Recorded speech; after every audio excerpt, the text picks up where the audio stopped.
কাঁচা চামড়ার কাঙ্ক্ষিত দাম না পাওয়ায় বিপাকে পড়েছেন এবারের মৌসুমী ব্যবসায়ীরা। এই যে এটা রেট দেয় ওই সরকারি ভাবে ওই রেটে কোনোদিন চামড়া ওরা কিনে না, ট্যানারিওয়ালা কিনে না। আর এই মালটা এখন বর্ষার সিজন 1 মাস 2 মাস শুরু যে মালটা থাকে মালটা পচে যাবে।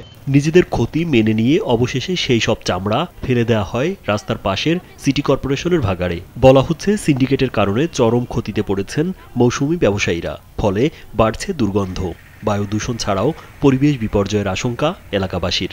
এখন এগুলো না নেওয়ার জন্য এখানে অনেক দুর্গন্ধ হয়ে গেছে, মানুষ বিক্রি করতেছে, মানুষ হাঁটতেছে না।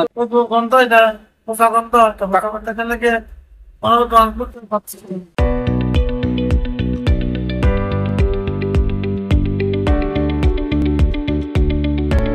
চট্টগ্রাম নগরীর বিভিন্ন এলাকায় কোরবানির পশুর চামড়া পড়ে থাকতে দেখা যায় সড়কের ওপর।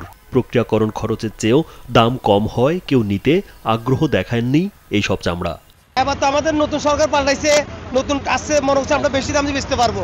তা তো হলো না, আরো মূল হচ্ছে না, 200 টাকা মূল হচ্ছে না, কিন্তু বলতেছে 1200 1100 লেট, কিন্তু এখন 200 টাকা মূল হচ্ছে না। আমি কিনে 300 350 টাকা 500 টাকা আমি দেওয়ার কথা ছিল, কিন্তু আবার আমরা আরো বেশি খুশি যে দুর্নীতি চলে গেছে, তাহলে আমরা কিছু করতে পারবো নতুন সরকার হিসেবে, তো কিছু করতে পারলাম না।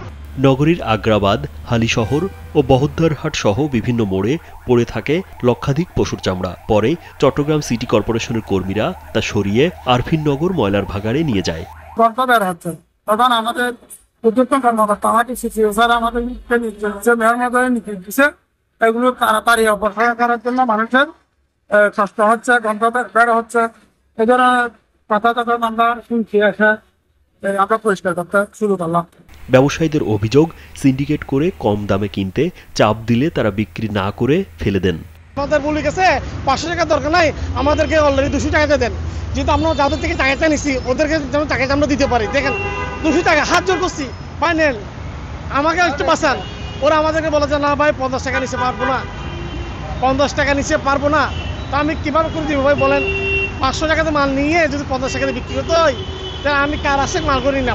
সুষ্ঠু বাজার ব্যবস্থাপনা না থাকায় প্রতি বছরই চামড়া এভাবে নষ্ট হয় বলে দাবি ব্যবসায়ীদের। রাজীব বিশ্বাস, কালবেলা।